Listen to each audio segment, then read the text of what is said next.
Shalom saudara yang dikasihi Tuhan, selamat pagi, senang dan bahagia rasanya karena masih bisa menyapa saudara di pagi yang indah ini. Doa dan harapan saya bahwa saudara semua dalam keadaan baik, dalam keadaan sehat, penuh sukacita diberkati Tuhan untuk sepanjang hari ini.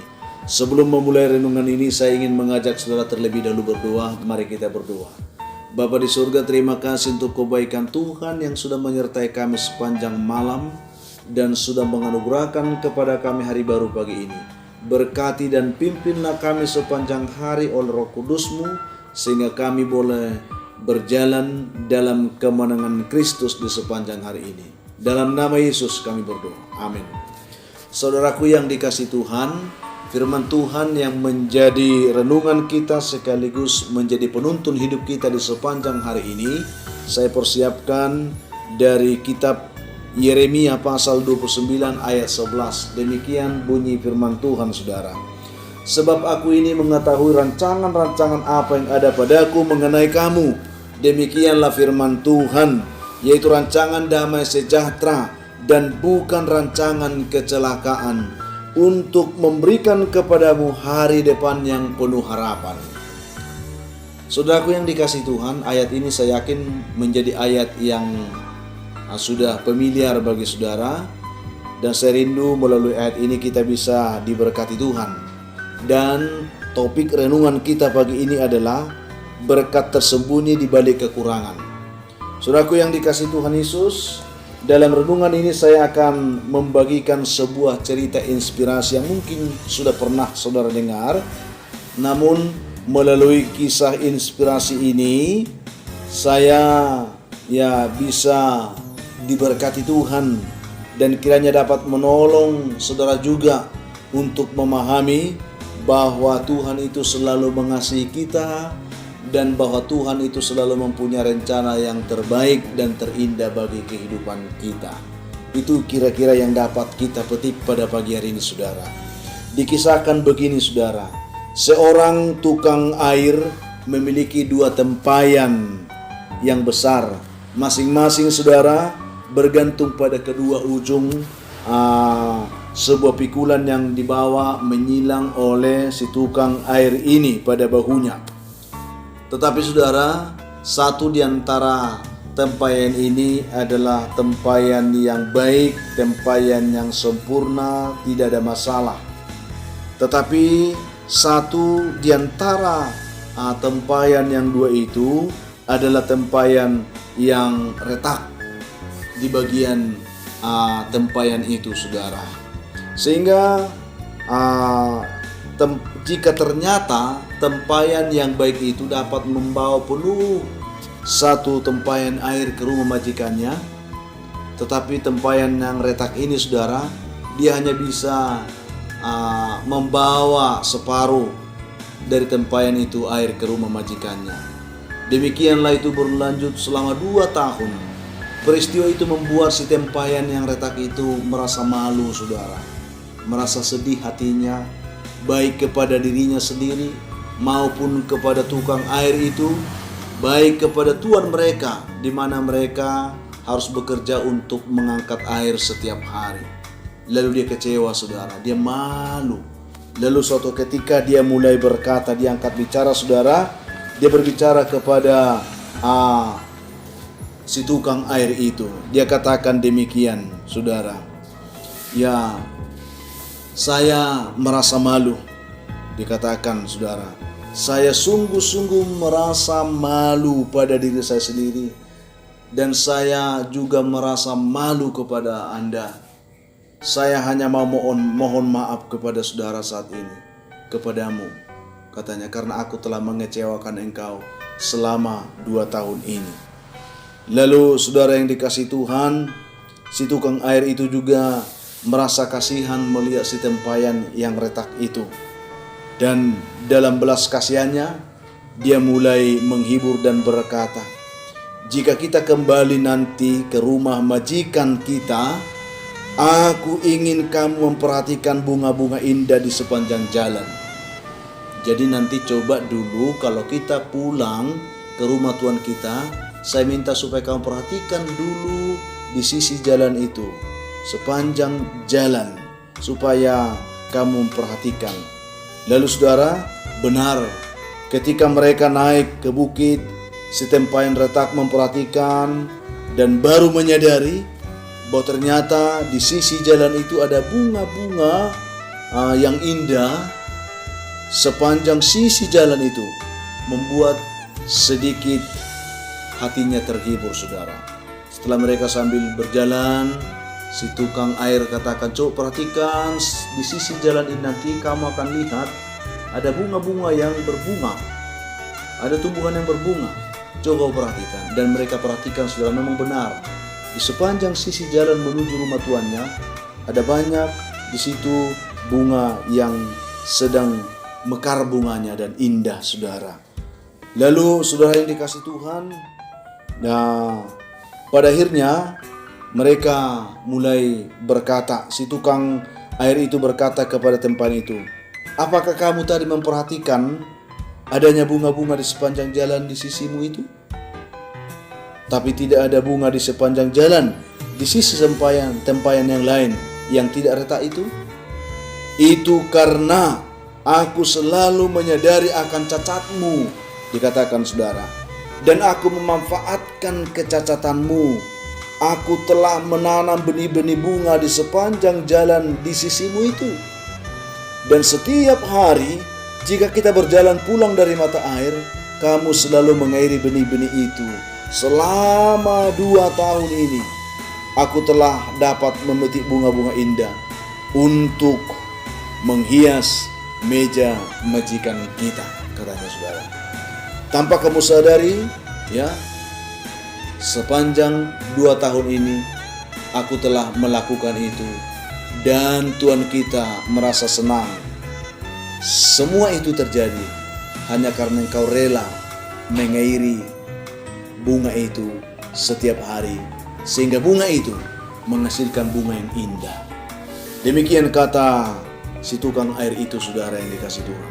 Lalu mendengar itu saudara, tempayan itu mulai terhibur hatinya, mulai sadar dirinya bahwa ternyata saudara yang dikasih Tuhan, kecacatan yang dialaminya, keretakan yang dialaminya selama ini yang membuat dia selama 2 tahun ini kecewa, ternyata bermanfaat untuk memberikan penghiburan, kekuatan, keindahan kepada tuannya tanpa disadari saudara.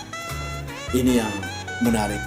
Saudara yang dikasih Tuhan Yesus Kristus, setelah mendengarkan kisah tentang tempayan yang retak ini saudara, ada beberapa hal yang perlu kita petik sebagai pembelajaran yang perlu kita perhatikan dalam diri kita.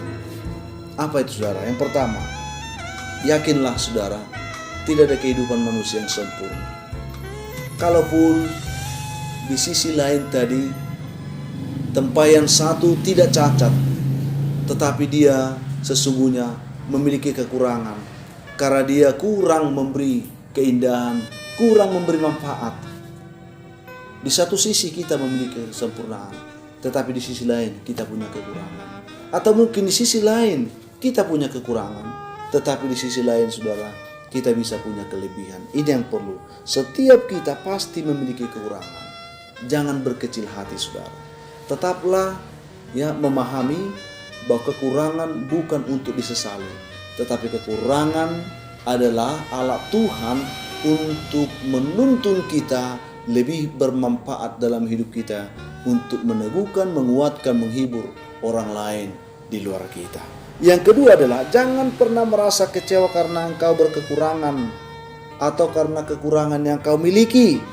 Karena sesungguhnya Tuhan bekerja tidak hanya ketika kita dalam keadaan baik. Ini saudara. Tetapi Tuhan juga justru bisa bekerja ketika keadaan kita tidak sempurna, ketika keadaan kita terpuruk, ketika engkau sedang dalam kesulitan, ketika engkau dalam kesusahan, ketika engkau dalam ketidaksempurnaan, Tuhan juga bisa bekerja di sana. Itu yang dialami oleh tempayan yang retak itu. Dan yang ketiga adalah, ingatlah saudara, apapun keadaan saudara saat ini, Dia adalah Tuhan yang selalu setia. Ini penting bagi kita. Dia Tuhan yang setia itu selalu turut bekerja dalam segala sesuatu itu untuk mendatangkan kebaikan bagi kehidupan saudara dan saya. Kesetiaan Tuhanlah yang menjadi kekuatan kita, yang menjadi penghiburan kita. Kesetiaan tukang air inilah yang pada akhirnya menjadi kekuatan, menjadi penghiburan kepada tempayan yang retak ini. Karena sesungguhnya tukang air ini tahu bahwa tempayannya ini memiliki kekurangan, memiliki cacat, memiliki keretakan. Tetapi di mata tukang air ini, kelemahan, kekurangan bukan menjadi penghalang kita menjadi berkat.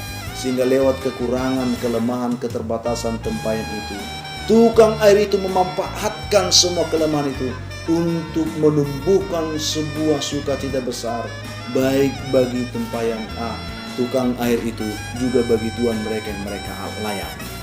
Demikian saudara kehidupan kita. Sehingga apapun keadaan saudara, ingatlah dia Tuhan yang selalu setia bagi kita. Tuhan tahu apa yang sedang kita alami. Tuhan tahu apa yang sedang terjadi dalam hidup kita. Dan dalam kesetiaannya itulah dia bekerja untuk mengerjakan perkara besar, untuk mendatangkan kebaikan pada akhirnya dalam hidup kita, saudara. Itu yang kita dapatkan. Sehingga saudara dikasih Tuhan Yesus, kita semua ada tempayan yang retak itu.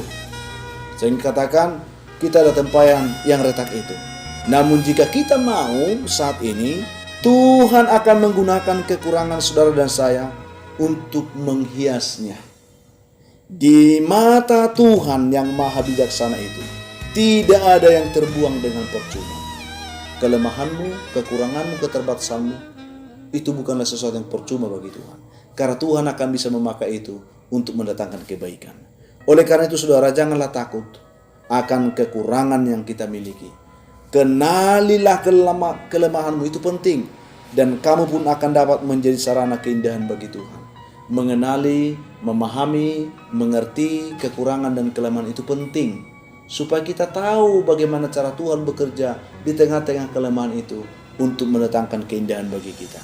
Tuhan meneguhkan iman saudara lewat renungan ini saudara. Sekalipun saat ini ada banyak kelemahan dan kekurangan yang saudara alami, namun ingatlah Tuhan selalu bekerja menyempurnakan rencananya di balik setiap kekurangan yang saudara alami itu. Untuk itu tetaplah bersyukur saudara, dan semangatlah mengiring Tuhan dalam ketidaksempurnaan saudara. Sehingga pada akhirnya Tuhan akan mendatangkan sukacita, menghibur, meneguhkan dan menguatkan kita. Ketika kita tahu bahwa kekurangan itu bermanfaat bagi Tuhan, di sana kita akan terhibur dan dikuatkan oleh Tuhan. Oleh karena saudara, kiranya renungan ini meneguhkan imanmu bagi hari ini, sehingga engkau tidak akan menyesali kekurangan yang ada dalam dirimu. Tetapi bersyukurlah karena Tuhan bisa bekerja di sana untuk memenuhkan sukacitamu. Kita akan berdoa saudara. Rendahkan hatimu, kita mohon tuntunan Tuhan memimpin hidup kita hari ini. Kita berdoa. Tuhan, terima kasih untuk renungan ini, meneguhkan hati pikiran kami untuk mengerti bahwa sesungguhnya sekalipun kami punya kekurangan, keterbatasan dalam hidup ini, tetapi di tangan Tuhan Engkau sanggup menyempurnakan kami, sehingga tujuan dari kekurangan kami menjadi kebaikan sukacita bagi kami dan kemuliaan bagi Tuhan. Berkatilah umat-Mu yang mungkin meratapi kekurangan, kelemahan, keterbatasannya selama ini. Kuatkan mereka, teguhkan iman mereka, angkat mereka, terkhusus yang mengalami sakit penyakit. Hamba berdoa dalam nama Tuhan Yesus, biarlah setiap mereka dijamah Tuhan, dipulihkan, disembuhkan. Yang lemah Tuhan kuatkan, yang jatuh Tuhan angkat, yang berbeban berat Tuhan berikan kelegaan. Sehingga semua kami hari ini boleh menikmati sukacita dan berjalan dalam kemenangan Kristus. Dalam nama Tuhan Yesus kami berdoa. Amin. Saudara yang dikasih Tuhan, itulah renungan bagi kita pagi ini. Tuhan menolong memberkati saudara. Sekiranya saudara mempunyai beban, ada pergumulan yang berat yang saudara alami, dan saudara rindu didoakan, kami bersedia mendukung saudara dalam doa. Hubungi kami di layar, di nomor telepon yang tertera di layar saudara. Kami siap membantu saudara dalam doa. Akhirnya saudara, saya ingin katakan, tetaplah semangat, jadilah kuat di dalam Tuhan, dan tetaplah bersukacita karena Tuhan akan memberkati hidup saudara di hari ini. Saya Pendeta Linti Dengoran, Pendeta GKP Jemaat Khusus Risa Medan, menyampaikan sampai jumpa di kesempatan yang lain. Tuhan memberkati saudara. Shalom.